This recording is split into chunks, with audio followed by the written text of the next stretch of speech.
یہ دونوں روایتیں موجود ہیں. غرض جو بھی ہو، اب یہودیوں کو تو پتہ نہیں تھا کہ جو عیسیٰ کی شبیہ ڈالی گئی وہ اصل میں عیسیٰ نہیں ہے. انہوں نے پکڑ لیا. اب وہ بندہ کہتا رہا کہ بھائی میں عیسیٰ نہیں ہوں، میں عیسیٰ نہیں ہوں. تو یہ بدبخت کہنے لگے پتہ ہے تم عیسیٰ نہیں ہو، کیوں کہہ رہے ہو؟ جان سے بچنے کے لیے نا، آج ہم نہیں چھوڑیں گے تمہیں. وہ اصل میں واقعتاً عیسیٰ نہیں تھا، لیکن اللہ نے شکل بنا دی اس کی، حضرت عیسیٰ ہی کی. اب یہ بدبخت اپنے خیال و زعم کے اعتبار سے انہوں نے کیا کیا، اسی عیسیٰ کو سولی دی، جبکہ اصل عیسیٰ تو کئی دن پہلے اللہ تبارک و تعالی نے اٹھا لی.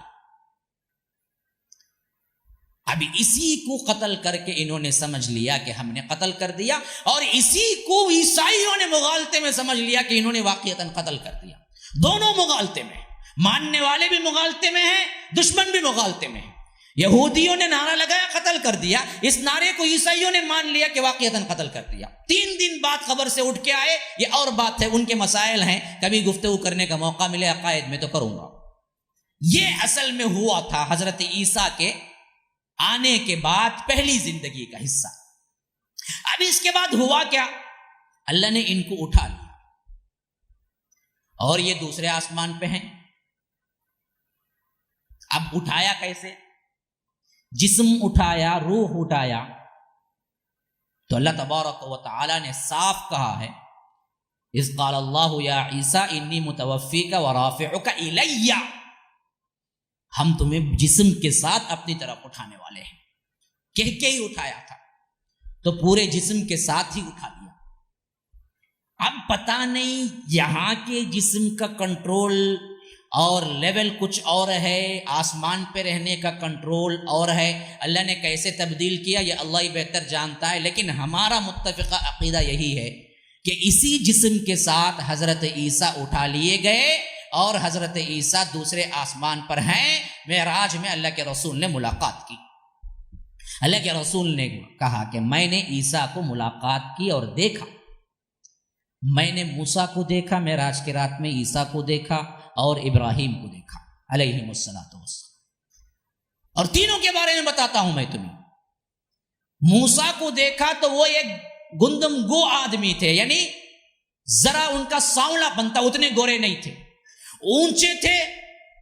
اور اس کے ساتھ ساتھ کہا کہ یہ جاٹ قوم جو ہوتی ہے، زد جاٹ کے آدمی جو لمبے لمبے ہوتے، اس طرح کا میں نے دیکھا. اور عیسیٰ کو دیکھا تو وہ بہت ہی خوبصورت کھلا ہوا رنگ تھا، اور ان کے بال بالکل لمبے لمبے بغیر گھنگریالے کے، اور ان کے بالوں کو اللہ نے ایسا سلکی بنایا ہے. میں اپنا لفظ استعمال کروں، حدیث کا نہیں ہے، کیونکہ الفاظ یوں ہیں کہ اتنے چمکدار ہیں کہ وہ جب سر اٹھاتے ہیں تو بالوں سے ایسا معلوم ہوتا ہے کہ موتی گر رہے ہیں، اور سر نیچے کرتے ہیں تو ایسا معلوم ہوتا ہے کہ موتی ٹھہرے ہوئے ہیں ان کے بالوں کے اوپر. یہ میں نے دیکھا. پھر ابراہیم کو دیکھا. اگر تم حلیہ جاننا چاہتے ہو تو مجھے دیکھ لو، اللہ کے رسول نے کہا. میرے باپ ابراہیم کو جب میں دیکھا، ان کا حلیہ کیا تھا، تو مجھے دیکھ لو، میرا ہی حلیہ تھا ابراہیم کا. تو یہ اللہ کے رسول سے مشابہ ترین تھے حضرت ابراہیم. تو اللہ کے رسول نے معراج میں دیکھا، پھر خواب میں طواف کرتے ہوئے دیکھا، اور وہ بھی بیان کر دیا، میں نے عیسیٰ کو طواف کرتے ہوئے دیکھا میرے پیچھے. اور تیسرا اللہ کے رسول نے اس وقت کے بارے میں بتایا جب یہ نازل ہوں گی.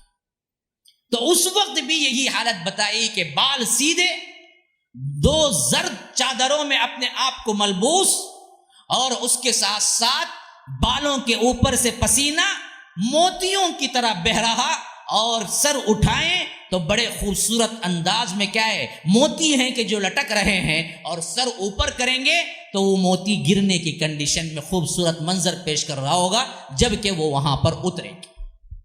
حضرت عیسیٰ علیہ السلام. اب یہ دوسرے آسمان پر جو زندگی ہے،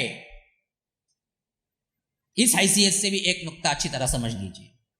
یہ دراصل وہ زندگی نہیں ہے جو ہم دنیا کی زندگی میں ہیں. قطعاً حضرت موسیٰ کو کوئی چیز معلوم نہیں ہے جو دنیا میں ہو رہی ہے. اب جو زندہ ہیں وہی آسمان چلے گئے تو انہیں دنیا کے بارے میں پتہ نہیں ہے، جو مر گئے ان کے بارے میں اعتقاد رکھیں کہ یہ سب کچھ جانتے ہیں تو زیادتی نہیں ہے، بے عقلی نہیں ہے۔ عبد القادر جیلانی مر گئے، سب مانتے ہیں، لیکن وہ قبر میں جا کو ابھی پاورفل ہو گئے۔ پہلے تبھی خالی بغداد جانتے تھے، اب پوری دنیا جانتے جب قبر میں گئے انہوں۔ یہ کیسے ہوگا؟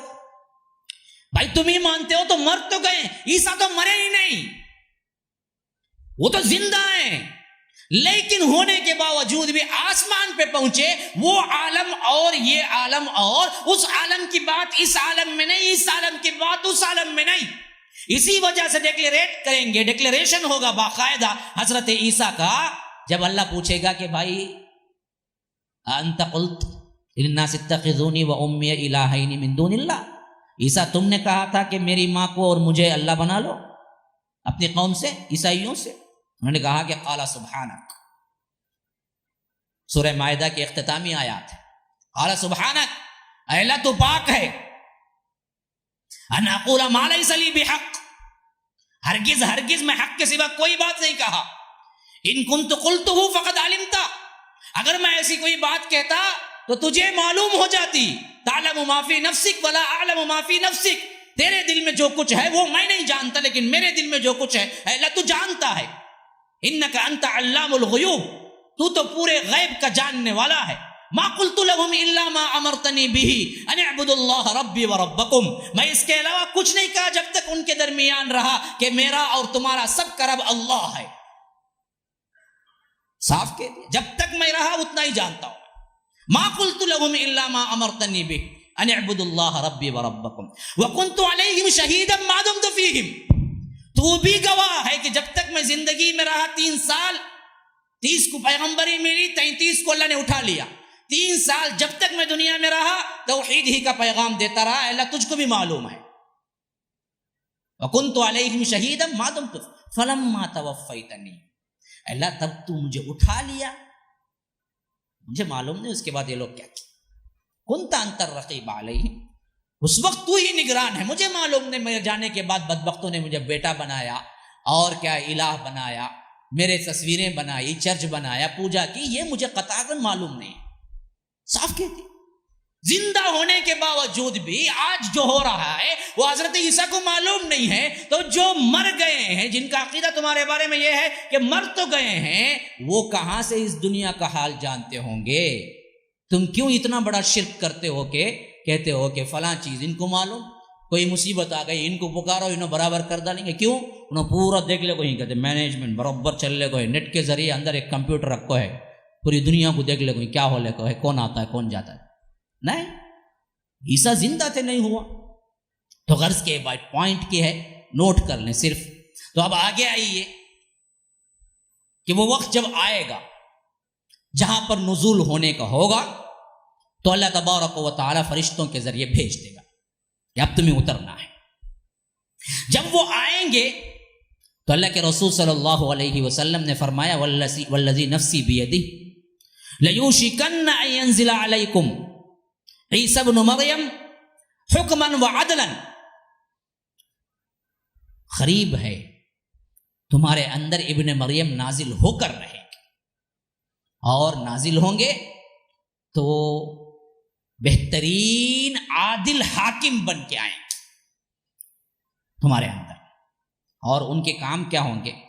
فرمایا کہ یکسر الصلیب، سب سے پہلا کام یہ ہوگا کہ صلیب کو توڑیں گے، کراس ایکس جو ہوتا ہے جو ان کے گلے میں ہوتا ہے، یہ پہلی چیز ہوگی جو حضرت عیسیٰ آ کے ان کو ختم کریں گے۔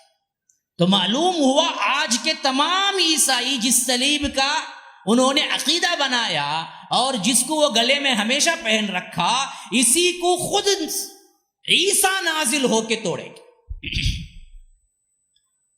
اب یہ کیسے ہوگا؟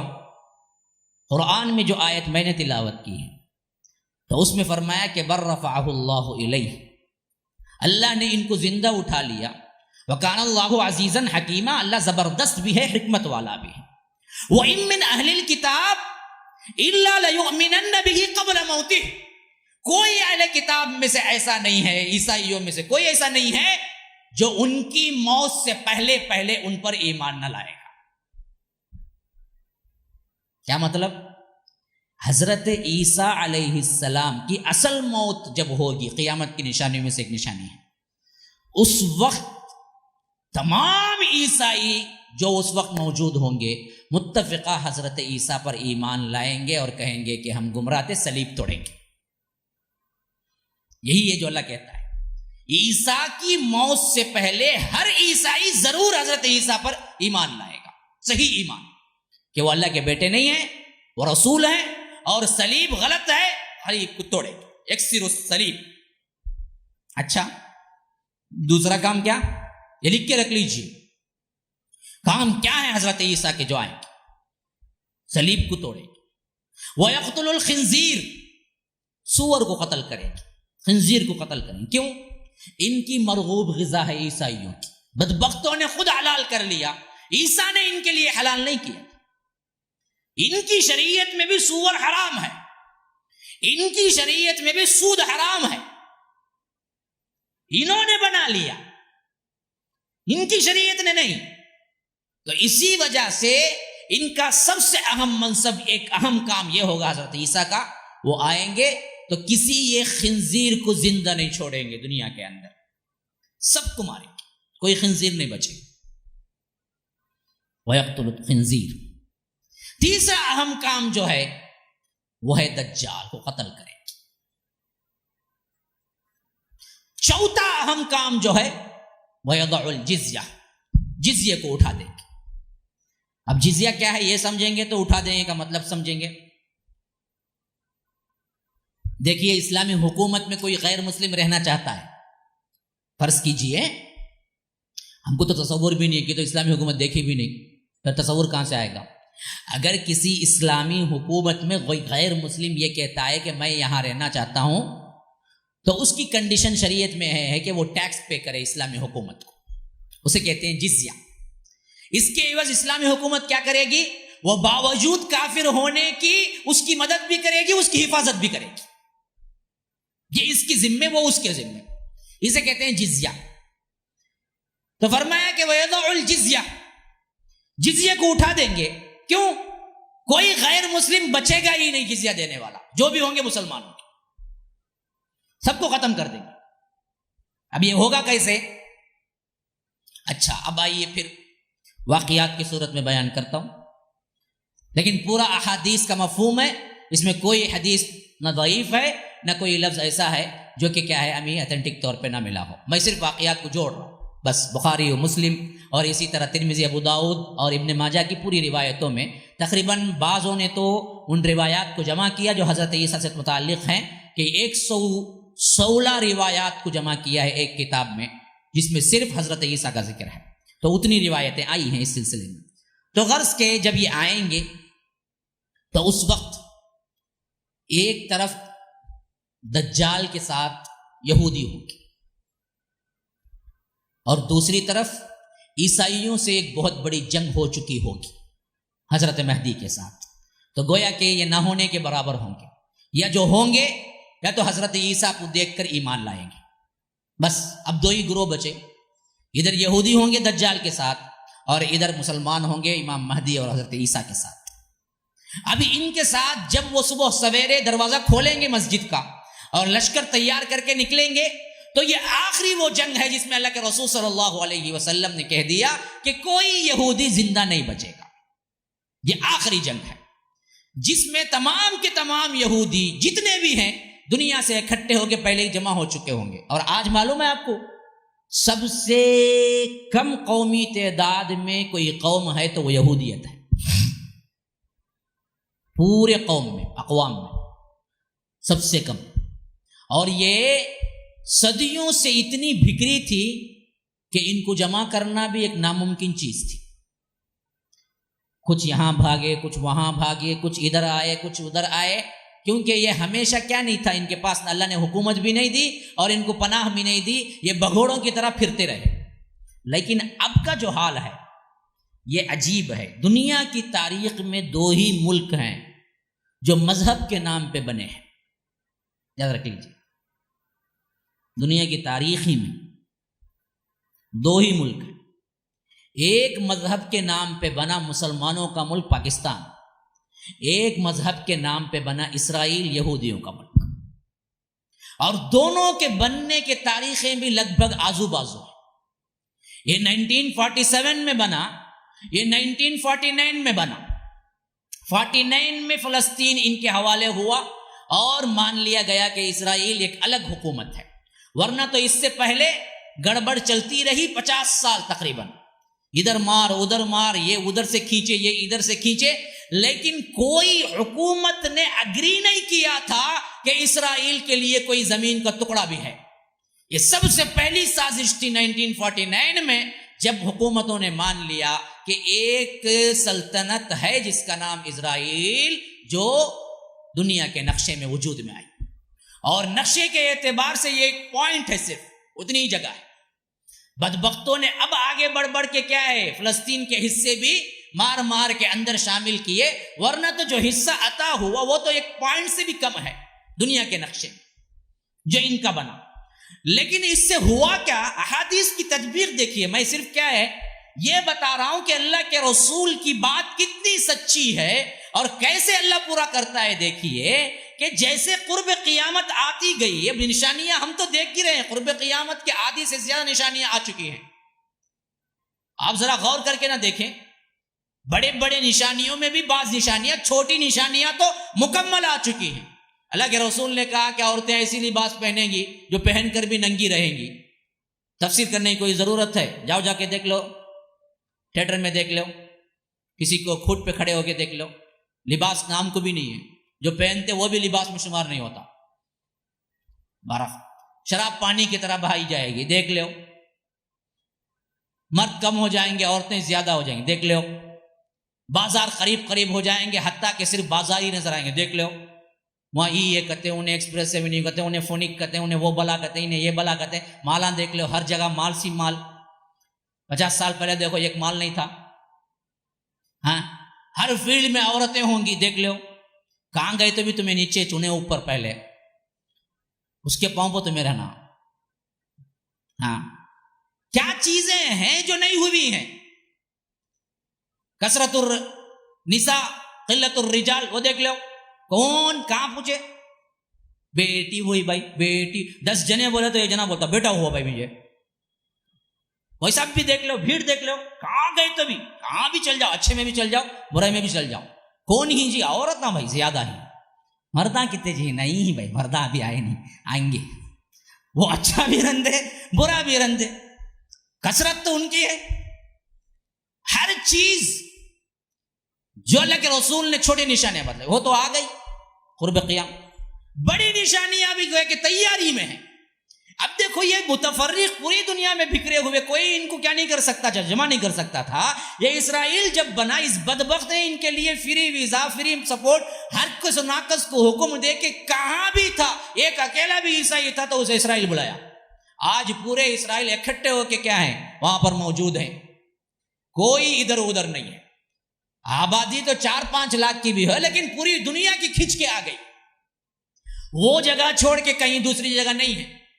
اب انہوں نے خود تیاری کی اپنی ایک جگہ، اور اس جگہ پر آنے کے بعد دنیا کی نیست و نابود اور دنیا کے شر پھیلانے کے لیے جو کنٹرولنگ پاور ان کو آیا، یہ بھی ایک عجیب مسئلہ ہے. ورنہ اس سے پہلے تو ان کو کہیں گنا بھی نہیں جاتا تھا.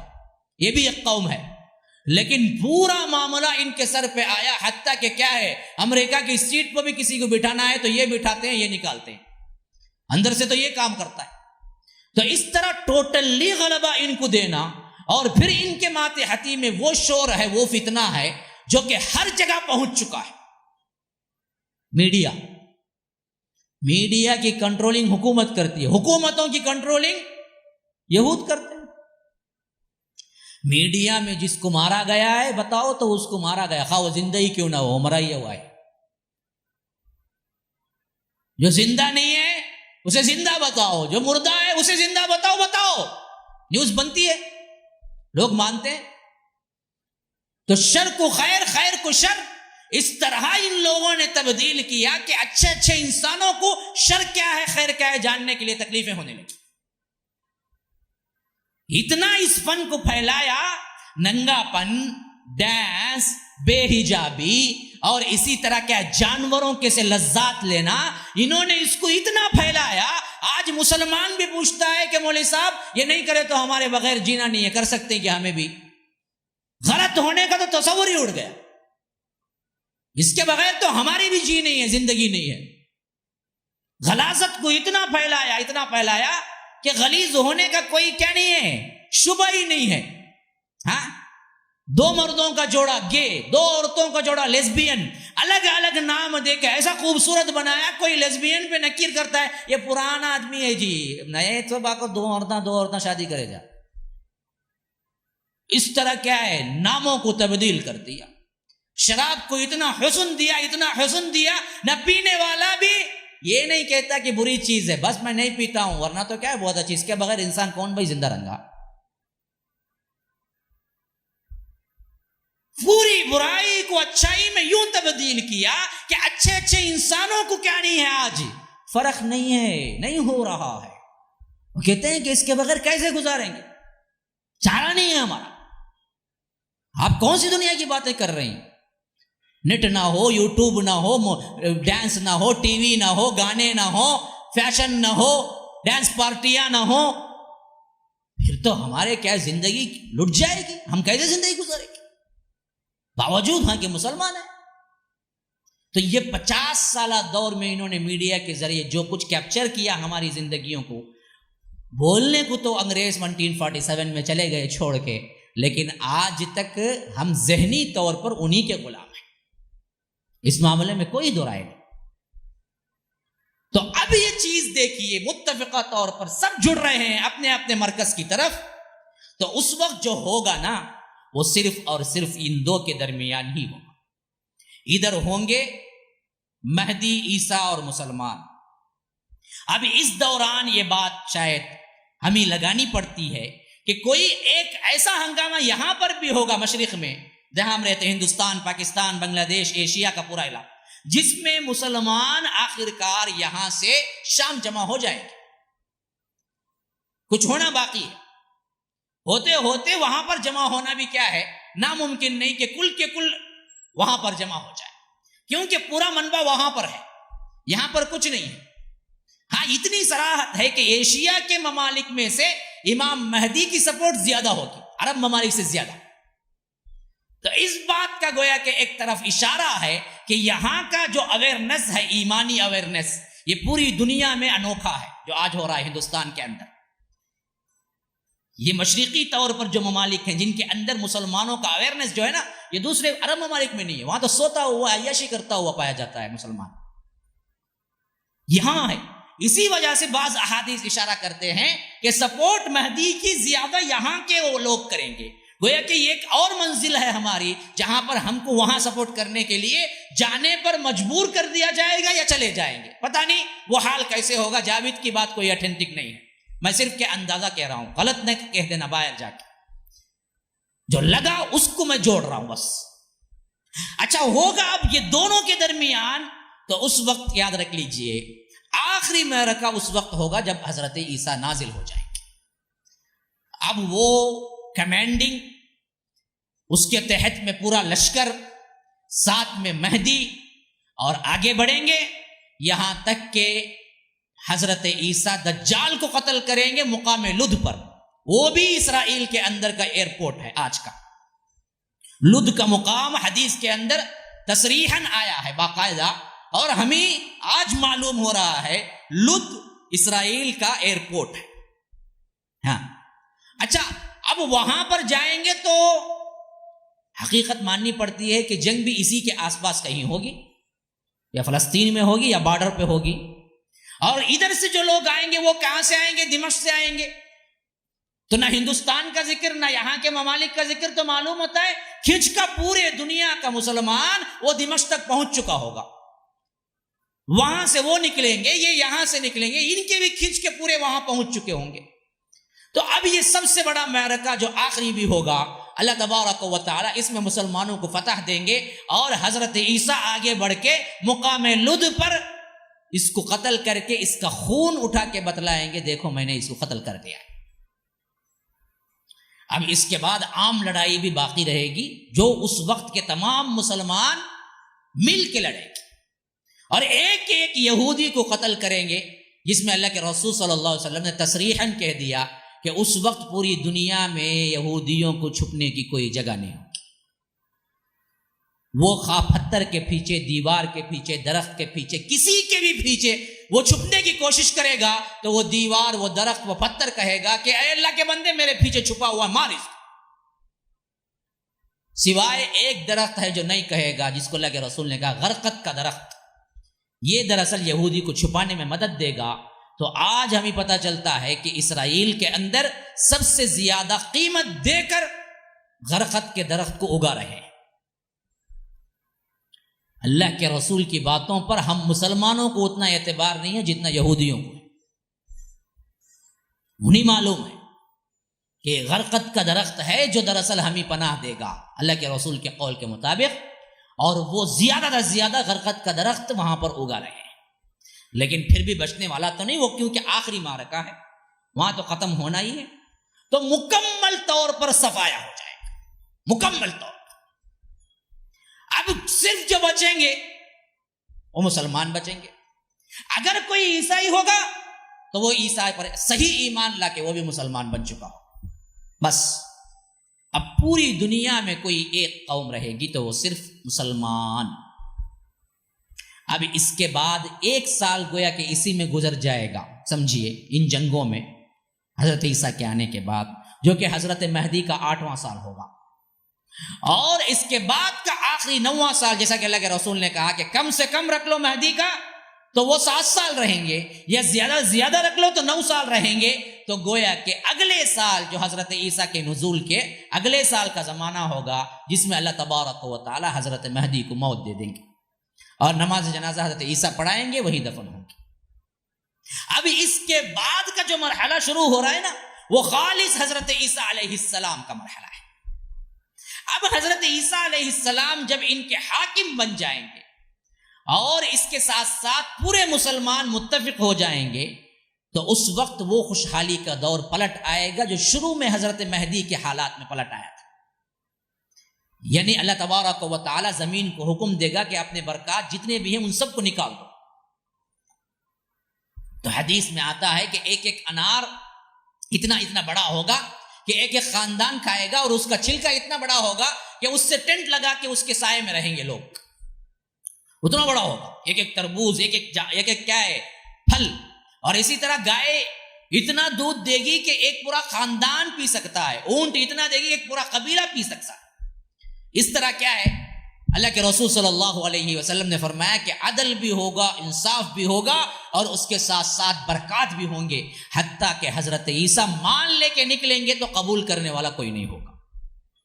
مال تو ہر ایک کے پاس ہوگا، سب محنتی اور سب کیا ہیں، اپنے آپ میں سکون۔ اور یہ بھی فرمایا کہ کوئی 2 انسانوں کے درمیان بھی تھوڑا سا حسد اور کینہ نہیں ہوگا، یعنی ایک جنت کا سا ماحول بن جائے گا، کوئی کسی کا دشمن نہیں۔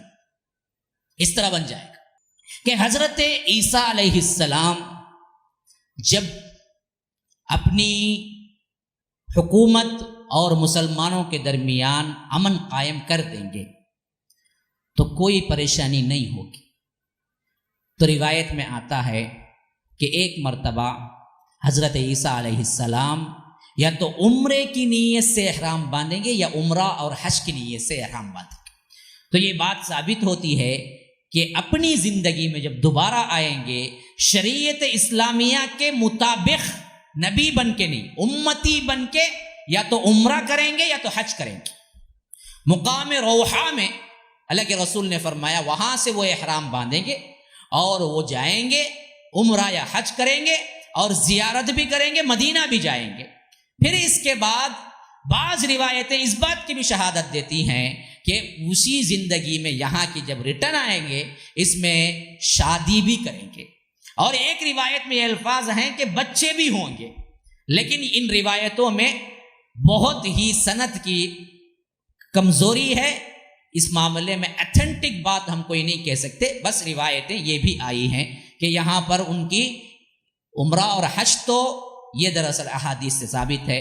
شادی ہوگی، بچے ہوں گے، اس میں صرف ایک روایت ہمیں ملتی ہے جس میں ضعف ہے، ہو سکتا ہے ہو سکتا ہے نہ ہو، لیکن یہ باتیں حضرت عیسیٰ کی زندگی سے متعلقہ ہیں. رہا معاملہ مسلمانوں کے ساتھ، تو مسلمان حضرت عیسیٰ علیہ السلام کی ماتحتی میں بہت اچھی زندگی گزار رہے ہوں گے، اور کائنات کے اندر اب صرف وہی بس رہے ہوں گے. تو اچانک اللہ تبارک و تعالی حضرت عیسیٰ پر وحی کرے گا، اور یہ وحی وہ نہیں ہے جو نبوت کی وحی ہوتی ہے، یہ دوسری قسم کی وحی ہے جسے الہام کہا جاتا ہے. نبی بن کے نہیں آئیں گے، یہ امتی بن کے آئیں گے. تو اس میں اللہ تعالیٰ کہے گا کہ عیسیٰ اب میں اپنے حساب سے ایک ایسے لشکر کو بھیج رہا ہوں جو کہ تمہارا مقابلہ، تم اس سے مقابلہ کرنے کی سکت نہیں رکھتے. اب وہ لوگ آ رہے ہیں مقابلے کے لیے جس سے مقابلہ کرنے کی تمہاری بھی سکت نہیں ہے. اس وجہ سے تم طور پہاڑ پہ جتنے مسلمان تمہارے ساتھ ہیں ان کو لے کے نکل جاؤ. اب اس سے مقابلہ کوئی نہیں کر سکے گا، یہ یہیں رہیں گے، پھر اللہ تبارک و تعالی ان کو برباد کرے گا تو تب واپس آنا. تو حضرت عیسیٰ اعلان کر دیں گے کہ بھائی جو کچھ بھی ہو وہ سب کے سب جمع ہو جائیں اور طور پہاڑ پہ، کیونکہ اب وہ لشکر آ رہا ہے جس سے مقابلہ کرنے کی کسی میں ہمت نہیں ہے. تو اس کے بعد حضرت عیسیٰ علیہ السلام سب کو لے کے طور پہ پہنچیں گے.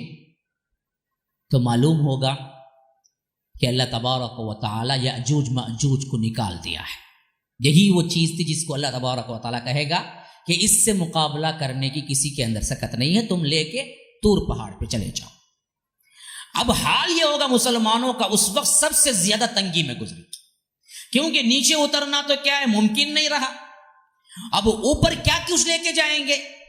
تو اللہ کے رسول صلی اللہ علیہ وسلم نے کہا کہ ایک گائے کے سر کے لیے 100 دینار، 200 دینار دینے کے لیے لوگ تیار ہو جائیں گے، کھانا نہیں ملے گا. دینار کہتے ہیں سونے کے ٹکڑے کو، سونے کے سکے جو ہیں وہ دینار ہیں، چاندی کے ہیں وہ درہم ہیں. تو 100 سونے کے ٹکڑے لے کے پھرے گا کہ کھانے کو کچھ مل جائے، لیکن نہیں ملے گا. بڑی تنگی میں پڑ جائیں گے مسلمان، دعائیں کریں گے، لیکن یہاں یہ بلا ہوگی کہ زمین میں قدم رکھنے کی بھی جگہ نہیں ہوگی. اور اسی عرصے میں مسلمانوں کے درمیان یہ بات اچھی طرح عیاں ہو جائے گی کہ ہم جو کچھ بھی اس زندگی میں کر رہے ہیں یہ اللہ تبارک و تعالیٰ کی دین ہے. وہ چاہے تو تکلیف دے دے، چاہے تو آسانی دے دے، سوائے دعا و مناجات کے اب اس وقت کوئی اور چیز نہیں ہوگی، یہاں تک کہ اللہ تبارک و تعالیٰ پھر دوبارہ وحی کرے گا کہ تمہارا آپشن کھل گیا ہے، تم نیچے اتر سکتے ہو. اب یہ درمیان میں جو کچھ ہوگا وہ ایک لمبا واقعہ ہے.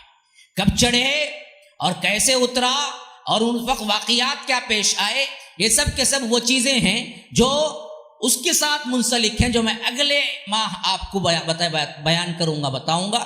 لیکن نزول عیسیٰ اور ظہور مہدی کی حیثیت سے دو باتیں اور باقی ہیں، اس کو سن لیجئے. کس طرح وفات ہوگی، کتنے سال رہیں گے، یہ دو چیزیں ہیں حضرت عیسیٰ کے تعلق سے ابھی باقی. اللہ کے رسول صلی اللہ علیہ وسلم نے فرمایا حضرت عیسیٰ اپنے زندگی کے 40 سال پورے کریں گے. بعض روایتوں میں ہے کہ وہ عدل اور قسط کے ساتھ 40 سال حکومت کریں گے. تو معلوم ہوا تقریباً 30 پر نبوت ملی، 33 پر اللہ نے اٹھا لیا، باقی آئے پھر 40 ملی، تو وہی عمر بن گئی جو اللہ کے رسول کی عمر تھی، 60 پر 3 سال. بھائی 33 میں اللہ نے اٹھا لیا، پھر یہاں آئے، دنیا میں رہے 40 سال، تو 33 اور 40 کو ملا لیں تو پورے 60 پر 3 بن جاتے ہیں. یہی 60 پر 3 کی عمر اللہ کے رسول کی بھی ہے، یہی 60 پر 3 کی عمر حضرت ابو بکر کی بھی ہے، یہی 60 پر 3 کی عمر حضرت عمر فاروق کی بھی ہے، یہی 60 پر 3 کی عمر حضرت علی کی بھی ہے، یہی 60 پر 3 کی عمر دراصل کیا ہے، حضرت عیسیٰ کی بھی لگتی ہے. اور اللہ کے رسول نے بھی فرمایا کہ میری امت کی عمر بھی 60 سے 70 سال کے اندر اندر ہے. جی 30 ہے نا؟ ہاں کتنا ہوتا ہے؟ نہیں 30 ہے، 40 ہے نا؟ ہاں 60 پر 3 نہیں ہوتا ہے، 70 پر 3 ہوتا ہے. تو یہ چیز کیا ہے؟ 70 پر 3 بھی کیا ہے؟ وہی چیز ہے جو 60 اور 70 کے درمیان کے مقابلے میں امت کی ہوگی. تو یہ امتی کی حیثیت سے مریں گے، امتی کی حیثیت سے آئیں گے، امتی کی حیثیت سے رہیں گے، امتی کی حیثیت سے حج عمرہ کریں گے. تو اس میں کوئی چیز وہ نہیں ہے جو نبوت کے سلسلے میں ٹکراتی ہو، جو قادیانی بیان کر کے ہمیں بہکاتے ہیں. مقصود اصل میں یہ بیان کرنا تھا. ان کا سب سے بڑا مسئلہ یہ ہے کہ نبی ختم نبوت ہے، تو عیسیٰ علیہ السلام جب آئیں گے تو نبوت ختم نبوت ٹوٹ گئی، تو تب مجھے بھی ایک نبی کیوں نہیں مان لیتے؟ جب وہ آئیں گے تمہارا عقیدہ ہے تو یہ بھی ہو جائے گا، تو کیا غلط ہے؟ بس اللہ نے یہ نہیں کہا کہ رسول نبی نہیں آئیں گے، یہ کہا کہ ان کی اجازت سے آئیں گے، جیسے یہ آئے ویسے میں بھی آؤں گا. تو سب سے پہلی بات سمجھ لینی چاہیے، کسی معاملے میں حضرت عیسیٰ کیا نہیں کریں گے؟ اپنی نبی نبوت کا اور اپنی رسالت کا یا الگ سے کوئی شریعت کا نہ حال میں، نہ چال میں، نہ اعمال میں، یہ ایک امتی کی حیثیت سے زندگی گزارے. دوسری بات وفات کی. بعض احادیث اس بات کی شاہد ہیں کہ اللہ کے رسول صلی اللہ علیہ وسلم نے فرمایا کہ میں عیسیٰ ساتھ میں اٹھیں گے عمر اور ابو بکر کے درمیان سے. تو معلوم ہوا کہ جو روزہ آج ہے، جو قبر مبارک آج ہے، وہیں پر حضرت عیسیٰ کا دفن بھی ہونا باقی ہے. کیونکہ دو طرف دو اصحاب ہیں. بعضوں کی روایت کے مطابق اندر روزے کے اندر قبر شریف یوں ہے، ایک طرف اللہ کے رسول درمیان میں، ادھر ابو بکر ادھر عمر. اب لیکن بعضوں کی دوسرے قول کے مطابق روزے کے اندر اصل میں ایسے نہیں ہے، ایسے ہے. سب سے پہلے اللہ کے رسول کی قبر، اللہ کے رسول کے پیر مبارک کی شروعات کی طرف حضرت ابو بکر کی قبر، حضرت ابو بکر کے اینڈ کی طرف حضرت عمر کی قبر، ایسے ہے روزے کے اندر. تو اب یہ جس طرح ہے تو اس سے معلوم ہوگا اس طرف کی جگہ ابھی خالی ہے. یہ یوں ہے، ایک قبر پھر اس کے بعد دوسری قبر، تو یہاں کی قبر ابھی خالی ہے. یہ جگہ شاید یہی وہ جگہ ہے جو اللہ تبارک و تعالیٰ نے حضرت عیسیٰ کے لیے مخصوص کر کے رکھا ہے. اسی وجہ سے اللہ کے رسول نے فرمایا کہ میں اور عیسیٰ تو مل کے اٹھیں گے، اور درمیان میں عمر اور ابو بکر کے ساتھ. یہ چاروں کا ایک ہی اٹھنا ہے، ایک ہی مقام ہے اٹھنے کا. تو معلوم ہوتا ہے کہ وفات یا تو مدینے میں ہوگی یا مدینے میں ضرور بالضرور تدفین ہوگی. حضرت عیسیٰ علیہ السلام نارمل وفات اسی وقت پائیں گے جب یہاں آئیں گے. اب تک ان کی وفات نہیں ہوئی ہے. ایک بات ہو گئی. دوسری بات جو سب سے اہم ہے وہ یہ کہ عیسیٰ کے اٹھا لیے جانے کے لیے اللہ نے قرآن میں جب استعمال کیا تو وہاں پر استعمال کیا ہے متوفی کا. ہم تمہیں وفات دے دیں گے. ابھی اس سے بڑا مغالطہ ہوا لوگوں میں، اور یہ قادیانیوں نے بہت ہی اس کے اوپر کیا ہے کام کر کے لوگوں کا ذہن بنایا. ہم بھی انسان جو مرتا ہے نا اسے کیا بولتے ہیں؟ وفات پا گیا بولتے ہیں. ہم بھی مر گئے کو وفات پا گئے ہم بولتے استعمال کرتے. حالانکہ اصل معنی وفات کا مر جانا نہیں ہے، موت نہیں ہے. وفا یوفی کا مطلب ہے پورا پورا اٹھانا، پورا پورا دے دینا. ہاں توفی اجورہم، اللہ تمہارا اجر پورا پورا دے دے گا. پورا دے دینے کو کیا ہے؟ وفا یوفی بولتے ہیں. تو یہاں پر اللہ نے اس قال اللہ یا عیسیٰ انی متوفی کا، اے عیسیٰ ہم تمہیں وفات دے دیں گے، ترجمہ کریں گے تو یہ قادیانیوں کا ترجمہ ہے. یہاں پر ترجمہ ہوگا اے عیسیٰ ہم آپ کو پورا پورا اٹھا لیں گے.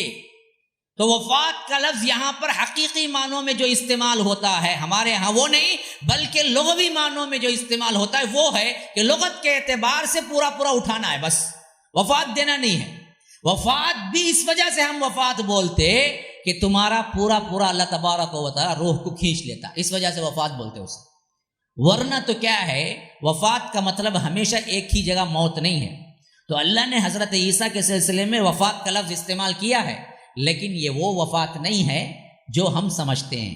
وفات کا مطلب ہے پوری روح اور جسم کے ساتھ ہم نے تمہیں اٹھا لیا. اصل وفات موت دوبارہ آنے پر ہوگی، جہاں پر ان کی شادی بھی ہوگی یا اولاد بھی ہوگی، زندگی گزاریں گے، پھر مدینہ پہنچیں گے تو وہاں اس وقت وفات ہوگی. اور اس وفات کے بعد شاید مسلمانوں کو وہ موقع بھی ملے کہ حضرت عیسیٰ علیہ السلام کی تدفین روزہ اطہر کے اندر اللہ کے رسول صلی اللہ علیہ وسلم کے بازو میں کیا جائے. پھر اس کے بعد اللہ کے رسول صلی اللہ علیہ وسلم کے اس قول کی تصدیق ہو جاتی ہے کہ حشر کے میدان میں عیسیٰ اور محمد صلی اللہ علیہ وسلم علیہ السلام مل کے اٹھیں گے، اور دو طرف دو کناروں سے حضرت ابو بکر اور حضرت عمر رضی اللہ عنہما وہ اٹھیں گے. تو یہ نزول عیسیٰ اور ظہور مہدی کے متعلق ضروری باتیں تھیں جو اعتقاد کے لحاظ سے بھی ضروری ہیں، بھٹکنے کے لحاظ سے بھی ضروری ہیں کہ ان کو یاد رکھنا ہے. اب اس سب کا خلاصہ یاد رکھ لیجئے، 2-3 منٹ میں بول کے میں ختم کرتا ہوں. ان دو پر اتنا تفصیلی مضمون کیوں؟ تو اس میں سب سے پہلی بات ہے، یہ ایمانیات کے جز کے اندر آتے ہیں، جیسے اللہ، رسول، کتاب، آخرت، اس پر ایمان لانا ضروری ہے. اسی طرح ان باتوں پر ایمان لانا ضروری ہے.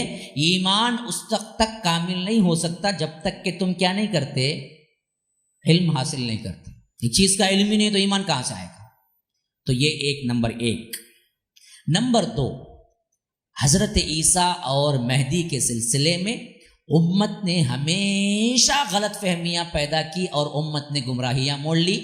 ہزاروں مہدی آج تک پیدا ہو چکے ہیں. اسی طرح سب سے بڑا فتنہ ہمارے دور کا قادیانی ہے، جس نے حضرت عیسیٰ کا انکار کیا، اور اس میں اہل قرآن شامل ہوئے بعد میں انہوں نے بھی انکار کیا. خود میرے سے کبھی مباحث ہو چکے ہیں ان اہل قرآن لوگوں سے، صاف کہتے ہیں کہ قرآن میں کوئی دلیل ہو تو بتلاؤ کہ نزول عیسیٰ ہوگا. تو میں نے اسی وجہ سے بالدلائل دو طرف کی آیات کو، زخرف 59 to 61 اور اسی طرح سورہ نساء 157-59 بتا دیا کہ جس میں اللہ نے قرآن میں بھی ذکر کیا ہے نزول عیسیٰ کی حیثیت سے. اگر اس کو نہ مانیں گے یا آ کر گمراہ عقیدہ رکھیں گے تو ہم خود ہو کے قادیانیوں کے لیے دروازہ کھولنے کے برابر ہوگا. یاد رکھ لیجیے، کیونکہ ان کی پوری بنیاد اسی پر ٹکی ہوئی ہے. اگر ہم کو یہ عقیدہ ہے کہ عیسیٰ ابھی آئے نہیں، آنے والے ہیں، تو پھر قادیانی کی پوری بنیاد چلے جاتی ہے. یہ عقیدہ وہ اس کا مان لیں گے کہ آ گئے، مر بھی گئے یا نہیں تو آ گئے وہی تھا، کیونکہ اس نے پہلے کہا کہ میں عیسیٰ ہوں، پھر بعد میں نبی ہونے کا دعویٰ کیا. تو یاد رکھیے، ان کو دراصل ہم نے کیا کیا، لوپ ہولز دے دیا. کتاب و سنت سے ہٹنے کی سب سے بڑی وجہ کیا ہوگی؟ یہ بدبخت، جھوٹا، کذاب، لعنت اللہ علیہ، ایسا شخص کو ہم نے نبی ہونے کے لیے دروازے کھولے. کیوں؟ آج جو فتنہ ہے، لگ بھگ اتنا بڑا فتنہ پوری اسلامی تاریخ میں نہیں آیا تھا. پہلے بھی آئے جھوٹے نبی، لیکن ان پر اتنی بڑی جماعت کبھی نہیں آئی، اتنے مسلمان اس کے دھوکے میں نہیں آئے. آج جتنے مسلمان دھوکے میں آئے ہیں، قادیانیوں کا چینل ہے، قادیانیوں کی ٹی وی ہے، قادیانیوں کے مساجد ہیں، قادیانیوں کے لیے دعوت و تبلیغ کے لیے ایسے لٹریچر ہیں. نیٹ میں آپ کو زیادہ تر مسلمان.com یا مسلمان کے الفاظ سے جو ملتے ہیں، اس میں 90% ویب سائٹ قادیانیوں کے ہیں. قرآن کا ترجمہ ہو، حدیث ہوں، کتابیں ہوں، لٹریچر ہوں. اس وجہ سے نیٹ پر پڑھنے والوں کے لیے بھی بڑی تنبیہ ہے کہ کس کا ہے، کس کا ویب سائٹ ہے جو مطالعہ کر رہے ہیں، کیونکہ یہ ایسا زہر ہے جس کو ہمیں میٹھا زہر کہنا ہے، اندر جاتے ہوئے پتہ ہی نہیں چلتا ہے. آپ تو سمجھتے ہیں بڑے ہی کیا ہے، یہ حقائق بیان کر رہا ہے، یہ اندر کی بال کی کھال نکال رہا ہے، یہ صحیح مضمون لے کے جا رہا ہے، یہ متوفی کا لفظ لا رہا ہے. تو لیکن اندر جاتے جاتے ذہن بنتا جاتا ہے، آخری میں انسان کہتا ہے کہ نہیں جی یہ بھی صحیح ہے، نبی ہے وہ. عیسیٰ کا آنے کا کوئی کیا ہے، ہمارے پاس ثبوت نہیں ہے، لیکن یہ تو ثبوت ہے. اس میں غلط ہو. اور ہمارے بہت سے لوگوں نے خاص کر جو کتاب و سنت پر آتے ہیں، ذرا سا ذہن کھلتا ہے تو ہر ایک کی بات ماننے لگتے ہیں، بدبخت بھی ہو، دیوانہ بھی ہو، پاگل بھی ہو، جو بھی کہہ دے کہ حقیقت دیکھو، سائنس دیکھو، دیوانے بن کے بھاگتے ہیں۔ اس کی سب سے اہم مثال دیکھیے، یہ چاند کا مسئلہ۔ پرانے 25-30 سال کے پہلے کوئی چاند میں لڑتا تھا، جھگڑتا تھا، 3-3 4 عیدیں ہوتی تھی؟ نہیں ہوتی تھی۔ ہمارے زمانے میں مجھے اچھی معلوم ہے، میرے بچپن میں کبھی 2 عید ہونے کا میں نے نہیں سنا تھا۔ ہاں، اس وقت بھی اہل الحدیث تھے، اس وقت بھی کیا ہے، کتاب و سنت پر چلنے والے تھے۔ لیکن بعد کے آنے والی نسل نے کیا کیا، سائنس کا نعرہ لگایا اور ان کی ذہن سازی کرنی شروع کی، تو انہوں اٹھا لے کو بیٹھ جاتے، وہ چاند وہ دن طلوع نہیں ہو سکتا کا، تو کیسا چاند رات ہوں گی؟ ہاں جی، برابر بول دیتا میں، طلوع نہیں ہوتا کہتے انہیں، تجھے کئی ہوا پریشانی، چاند دکھا تو روزہ رکھ، چاند دکھا تو چھوڑ، تو جا کو سائنس پڑھ کو، ہر ایک جنا انجینئر بن کو چاہ کو عید منانا بولے ہیں لگے رسو، ہر جنا چاند کے بارے میں پورا دیکھ کو آقت بننا بولے ہیں۔ کیا ضرورت تھی تمہیں جاگو اس میں پھنسنے کی؟ کیوں پھنسے؟ یہ سائنس کا نعرہ ہے نا، بہت جلد مرغوب کر دیتا ہے لوگوں کو۔ کیا بولتا ہے دیکھو جی، برابر بولتا ہے جی، برابر میچ ہوتا جی۔ ارے میچ کہاں جی ہوتا؟ تم نہ میچ دکھایا گیا، نہیں کتاب و سنت کی پیروی دکھائی گئی۔